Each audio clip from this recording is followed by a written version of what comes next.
नमस्कार, जनवार्तामध्ये आपल्या सर्वांचं स्वागत। सर्वप्रथम पाहूया ठळक बातम्या। राजा परांजपे प्रतिष्ठानच्या वतीने राजा परांजपे महोत्सवात तरुणाई सन्मान प्राप्त झालेल्या कलाकारांच्या परिसंवादाचे आयोजन।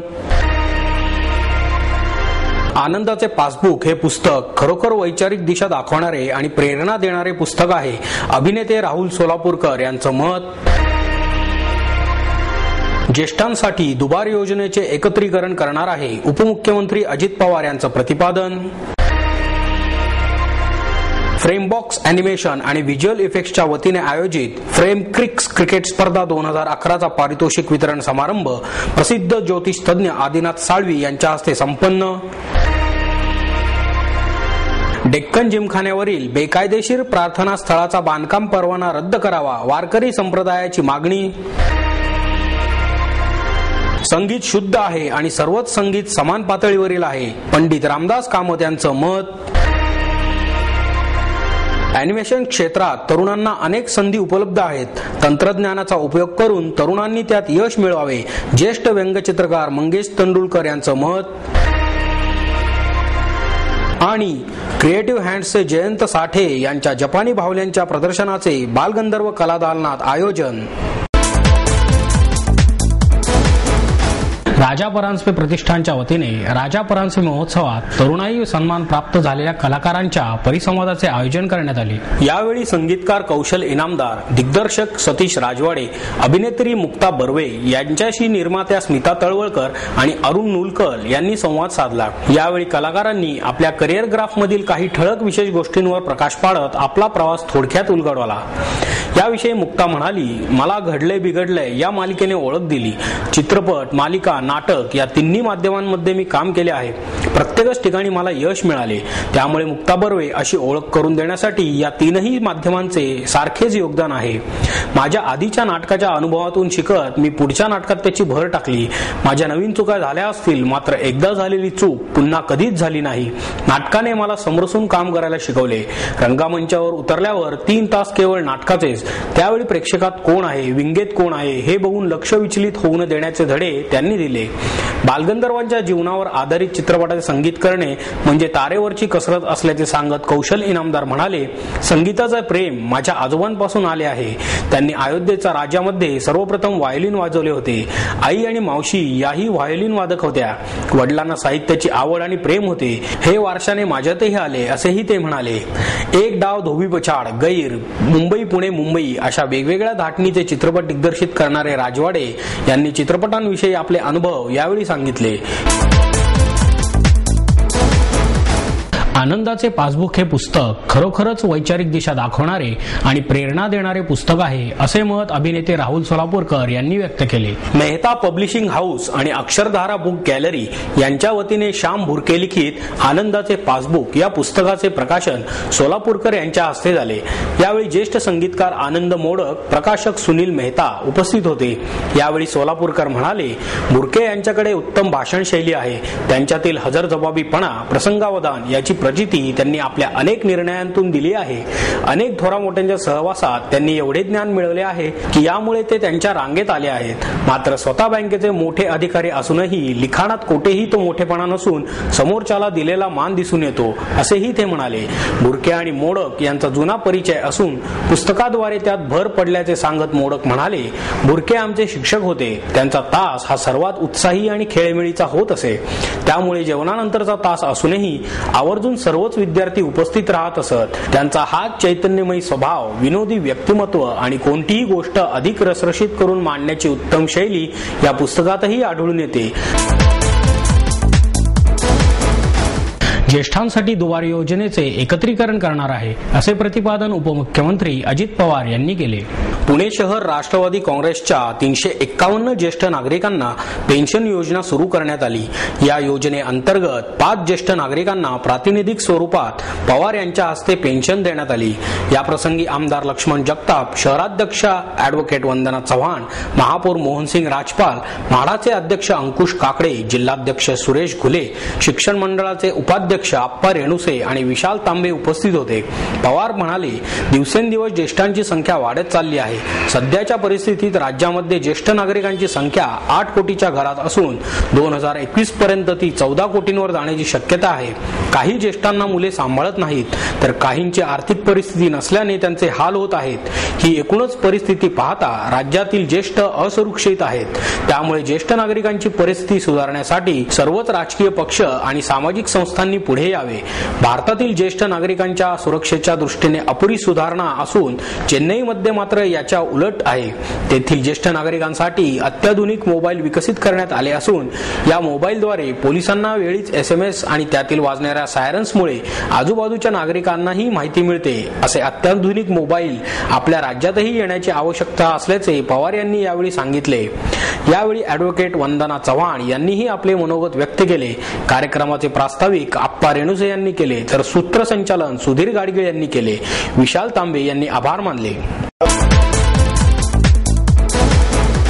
फ्रेमबॉक्स ॲनिमेशन आणि व्हिज्युअल इफेक्ट्सच्या वतीने आयोजित फ्रेमक्रिक्स क्रिकेट स्पर्धा 2011चा पारितोषिक वितरण समारंभ प्रसिद्ध ज्योतिष तज्ञ आदिनाथ साळवी यांच्या हस्ते करण्यात आला.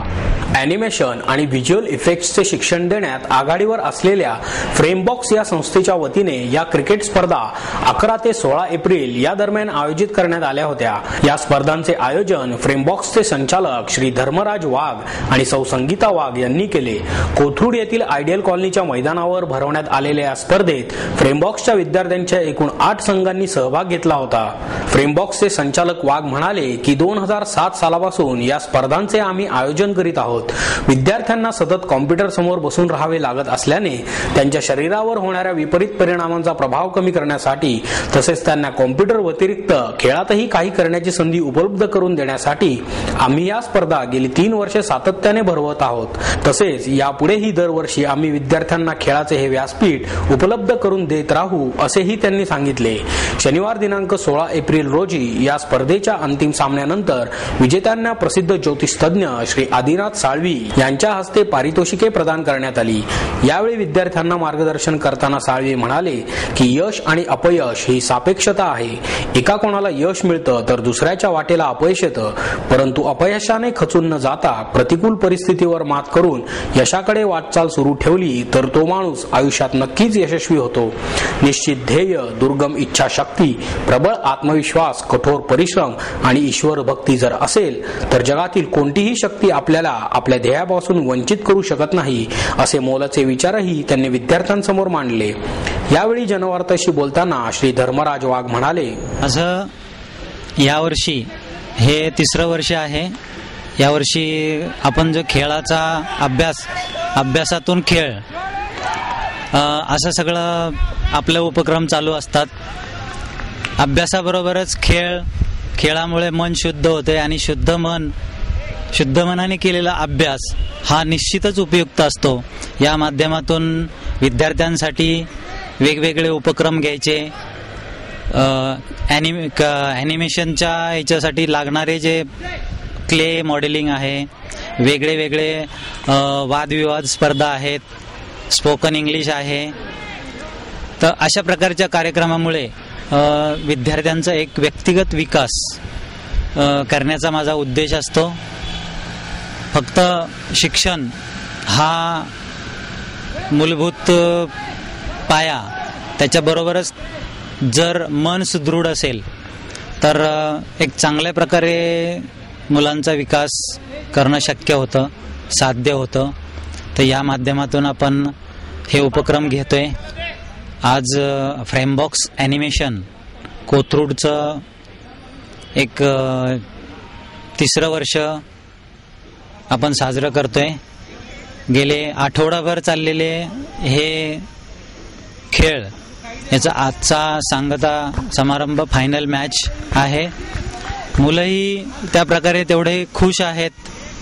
त्यांनी अतिशय म्हणजे थोडक्यात मला असं सांगता येईल की विद्यार्थी एखाद्या कठीण प्रसंगामध्ये त्यांची निर्णय क्षमता वाढावी, संघटन कौशल्य वाढावं, त्याचबरोबर एक खेळकर वृत्ती जोपासावी, यासाठी हे उपक्रम मी घेतोय. डेक्कन जिमखान्यावरील बेकायदेशीर प्रार्थना स्थळाचा बांधकाम परवाना रद्द करावा अशी मागणी वारकरी संप्रदायाच्या वतीने करण्यात आली. डेक्कन जिमखाना येथील लकडी पुलाजवळ असलेल्या हाजी मक्केशा मशीदही बेकायदेशीर असून महापालिकेमध्येही त्याबाबत तसाच उल्लेख आहे. त्यामुळे या बेकायदेशीर प्रार्थना स्थळाबाबत पालिकेच्या प्रशासनाने आणि लोकप्रतिनिधींनी लक्ष घालून बांधकाम परवाना रद्द करण्यात यावा अशी मागणी वारकरी संप्रदायाचे ह.भ.प. चंद्रकांत वांजळे आणि ह.भ.प. जीवन मामा खाणेकर यांनी पत्रकार परिषदेत केली. याबाबत माहिती देताना वांजळे म्हणाले, डेक्कन जिमखाना येथे असलेल्या या मशिदीबाबत पुणे महानगरपालिकेच्या कागदपत्रांमध्ये या ठिकाणाची नोंद बेकायदेशीर शेड अशी असून प्रॉपर्टी कार्डाच्या उतारावर या जागेची मूळ नोंद कब्रस्थान अशी आहे. लकडी पुलाजवळ श्री खंडूजी बाबा समाधी स्थान आणि श्री पांचाळेश्वर देवस्थान ही प्राचीन धार्मिक स्थळे असताना या ठिकाणी 3 मजली मशीद बांधण्याचा आग्रह करणे म्हणजे जाणून बुजून धार्मिक तेढ निर्माण करण्याचे काम काही मंडळी करीत आहेत असेही त्यांनी सांगितले. संगीत हे शुद्ध आहे आणि सर्वच संगीत हे समान पातळीवरील आहे असे मत पंडित रामदास कामत यांनी व्यक्त केले. मराठी संगीत रंगभूमीच्या उगमापासून ते आजच्या स्थितीपर्यंत झालेल्या विविध बदलांचा लेखाजोखा विश्लेषणात्मक पद्धतीने पंडित जयराम पोद्दार यांनी वेद मराठी नाट्य संगीताचा या पुस्तकात मांडला आहे. डायमंड पब्लिकेशनच्या वतीने त्याचे ज्येष्ठ पत्रकार सुरेशचंद्र पाध्ये यांच्या हस्ते प्रकाशन करण्यात आले. यावेळी डॉक्टर सुहासिनी कोरटकर, ज्येष्ठ गायक पंडित सुहास व्यास, पंडित सुरेश साखवळकर आदी उपस्थित होते. यावेळी कामत म्हणाले, संगीत नाटकाचा पूर्ण इतिहास यात मांडण्यात आला आहे. पारंपरिक आणि घराणेशाहीच्या ज्या बंदिशींना नाट्यसंगीतात ढाळण्यात आले अशा दुर्मिळ बंदिशींची यात यादीच दिली आहे असेही ते म्हणाले. पुस्तकाचे मूळ लेखन हिंदीत करण्यात आले होते. दिल्लीतील हिंदी भाषिकांना मराठी नाट्यसंगीत कळावे ही त्यामागील भूमिका होती. याविषयी पाध्ये म्हणाले, पोद्दार यांनी मराठी नाट्यसंगीत देश पातळीवर नेण्यासाठी अनेक प्रयत्न केले आहेत. त्यासाठी आकाशवाणी माध्यमाचा उत्तम उपयोग त्यांनी केला. त्यांचे हे योगदान या रंगभूमीसाठी मोठे आहे. आता ही मूळ हिंदी प्रत सर्वांसाठीच खुली झाली तरच त्याचा प्रसार उत्तम होऊ शकेल आणि त्याची सार्थकता होईल असेही ते म्हणाले. व्यास म्हणाले, महाराष्ट्राच्या संगीत योगदानात नाट्यसंगीताचा प्रथम क्रमांक लागेल. नाट्यसंगीताचा मराठी मनावर पगडा आहे. गाणं शब्दात मांडणं कठीण असतं, मात्र तेही सहज सोपे या पुस्तकात करण्यात आले आहे. यात नाट्यसंगीत किती आणि कसे गावे हे देखील शिकायला मिळते असेही त्यांनी सांगितले. ॲनिमेशन क्षेत्रात तरुणांना अनेक संधी उपलब्ध आहेत. तंत्रज्ञानाचा वापर करून या क्षेत्रात तरुणांनी यश मिळवावे असे मत ज्येष्ठ व्यंगचित्रकार मंगेश तेंडुलकर यांनी व्यक्त केले. ओय पुणे संस्थेच्या वतीने आयोजित ॲनिमेशन कार्यशाळेच्या समारोप प्रसंगी ते बोलत होते. ॲनिमेशन तज्ज्ञ निखिल दामले, आर सुमित, संस्थेचे संचालक निखिल वैद्य यावेळी उपस्थित होते. यावेळी तेंडुलकर यांच्या हस्ते संस्थेच्या वेबसाईटचे उद्घाटन करण्यात आले. यावेळी बोलताना तेंडुलकर म्हणाले, ॲनिमेशन क्षेत्रात तरुणांना मोठ्या संधी आहेत, मात्र सुरुवातीला या क्षेत्रात स्थिर होण्यासाठी खूप कष्ट घ्यावे लागतात. प्रसिद्धी नसेल तर कोणीही किंमत देत नाही. ॲनिमेशन मध्ये मोठी संधी असली तरी स्पर्धाही तेवढीच आहे. मात्र ज्याच्याकडे कौशल्य आहे तो या गर्दीतही प्रगती करू शकतो. त्यासाठी तरुणांनी स्वतःमधील उणीवांवर मात केली पाहिजे. नवे तंत्रज्ञान स्वीकारताना हातामध्ये ब्रश पकडून रेखाटलेल्या चित्रातील आनंद मोठा असतो ही गोष्ट विसरू नये. त्यासाठी कोणत्याही गोष्टीविषयी पूर्वग्रह न ठेवता त्याकडे कुतूहलाच्या नजरेतून पाहावे. चारुदत्त देशपांडे यांनी प्रास्ताविक केले तर नेहा देशपांडे यांनी सूत्रसंचालन केले. क्रिएटिव्ह हँड्सचे जयंत साठे यांच्या जपानी बाहुल्यांच्या प्रदर्शनाचे आयोजन बालगंधर्व कलादालनात करण्यात आले आहे. प्रदर्शनाचे हे 5वे वर्ष असून 200हून अधिक जपानी बाहुल्या तयार करण्यात आल्या आहेत. या बाहुल्या डेंटर प्लास्टर, फायबर ग्लास, कापड आणि लोकर यांपासून बनवण्यात आल्या आहेत. या बाहुल्यांबरोबरच प्रकाश दिवे आणि हस्तकलेच्या वस्तू मांडण्यात आल्या आहेत.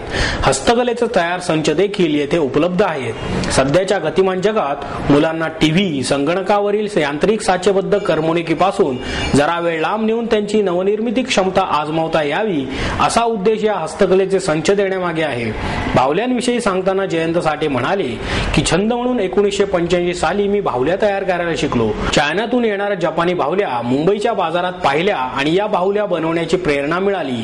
खेळण्यातील बाहुली आणि शोभेची बाहुली असे 2 प्रकार आहेत. यातील शोभेची बाहुली हा प्रकार भारतात जास्त रुळलेला नाही. हे प्रदर्शन 19 एप्रिल पर्यंत सर्वांसाठी खुले राहणार आहे.